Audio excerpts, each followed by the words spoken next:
What's going on, everybody? So I wanted to start today's episode by saying Happy Pride Month. So we just started the month of June, which is Pride Month, and I wanted to take some time this month and just in general to talk about films that are representative of the LGBTQIA population. And I've talked about a lot of those films on my channel already, but obviously it being the month of June, I thought it would be cool to early in the month start off by talking about a film that came out in 2017, so it's a little bit older, but one that I feel like does a really great job of showing finding yourself and your identity in your youth. And I thought that this would be a really good film to talk about in Pride Month.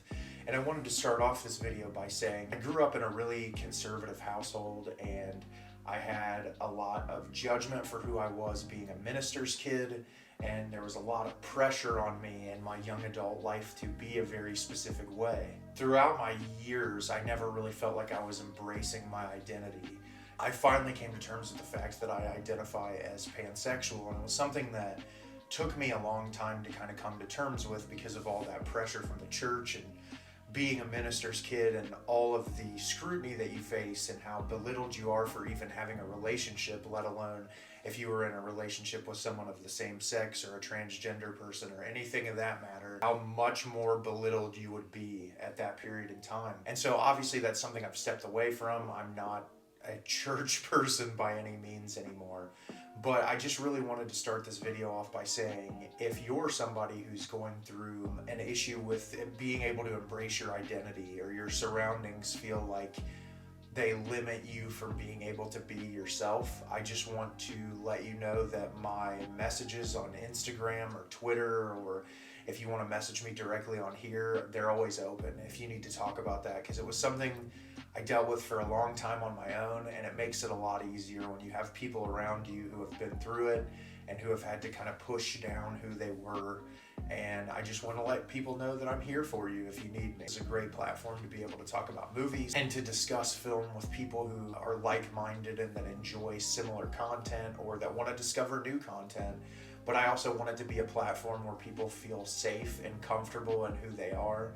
And so, yeah, I just wanted to say that at the beginning of the video, and now we're on with a review. 17 is directed by Monja Art. Paula, an above-average intelligent student, is in love with her classmate Charlotte. At the same time, she feels permanently provoked by dissolute Lilly to challenge her limits. This was a movie that I just kind of watched on a whim, and I knew virtually nothing about it. This is an Austrian film, and it was absolutely beautiful. I feel like as far as one of those snapshot of life, looking into coming of age, so to speak, and looking at your young adult life and coming to terms with who you are as a person and viewing it through the lens of like trials and tribulations and things that people have to go through. It was just absolutely incredible, and it's so quiet and nuanced, but the visuals and the interactions between the characters say so much. So like the plot description said, you have Paula, who she lives at home with her sister and their father. And through context clues, it's never really like overtly said, other than someone tells a joke about it, and you're just kind of implied this through the interactions that she has with her father. But her father has a disability of some sorts, where it seems like he's not fully developed. Like there's a scene where she pulls in a car into her driveway, and her dad like runs in the house, runs out of the house, runs around the house. And so something has clearly happened with him that has caused him to not be able to function without a lot of help. And the mother is not there, and we're implying through photographs and stuff that she's probably passed away. She lives at home in that really strange family dynamic, and she goes to school, and she has this professor who is like really timid, and he's kind of like just lets people in the class do whatever they want. She has this really tight-knit group of friends. She's got this guy and this girl that she hangs out with all the time. And she's really into this girl in her class named Charlotte, and it's always through like passing glances and through brief interactions and dialogue that the two of them come closer together. And there's this girl in class, Lilly, who sort of fawns after Paula a little bit, but you can't tell whether she's doing it in an authentic way or if she's doing it just to kind of toy with her emotions. And then you also have this young boy who lives close to her that is also interested in her, and it's kind of just Paula coming to terms with her own identity and trying to figure out what she wants and what's best for her life, and the trials and tribulations that are in this movie that kind of get her to where she needs to be. So the cinematography in this film is absolutely beautiful. There's so many long take sequences that just capture characters in a scene that really depict that feeling of isolation and loneliness, and how difficult it is to make good decisions and to make the right decisions, so to speak. And you have our lead character, Paula, who is into Charlotte's character, but feels like there's some kind of separation between the two of them because Charlotte is dating this guy.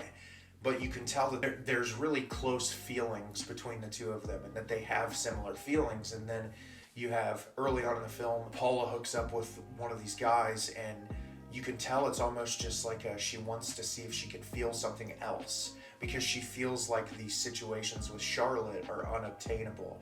And what's really beautiful, like I said, with the cinematography, when her and Charlotte hang out, there's these like hazy dream sequences where like the two of them will start kissing or something, and then it cuts back to reality and it's just the two of them sitting still. And the movie does such a great job of showing that young love and the want to be with a certain person, and the things that are kind of set up in your way to not make that thing attainable.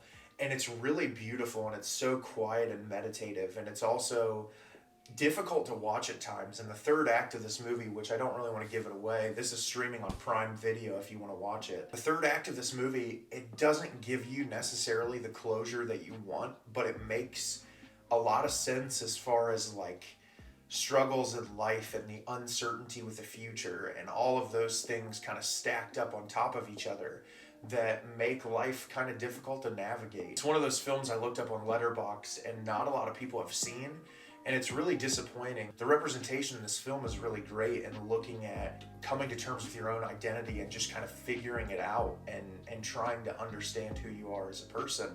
And it's explored so beautifully in this film, and the character dynamics and the relationships between these young kids, they feel like real kids. There's so many coming of age films that exist that the dialogue feels really ham-fisted or over the top.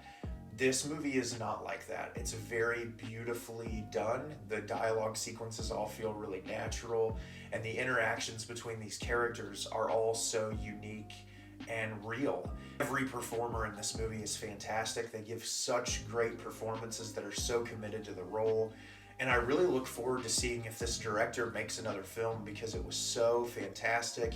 It was that snapshot of life movie that I'm always really into, and I'd highly recommend that you check it out. So have you seen 17? Did you love it? Did you hate it? Leave me a comment down below and let me know what you thought. I thought this movie was absolutely beautiful, and I think it's 100% worth your time. As always, if you can like the video and subscribe to the channel, it helps me out a lot and lets me know the type of content you're looking for. I'm always trying to put out content out there that you're looking for, and I'm excited to get new videos out in the future. And as always, everyone, thank you so much for watching. Have a great rest of your day, and happy Pride Month.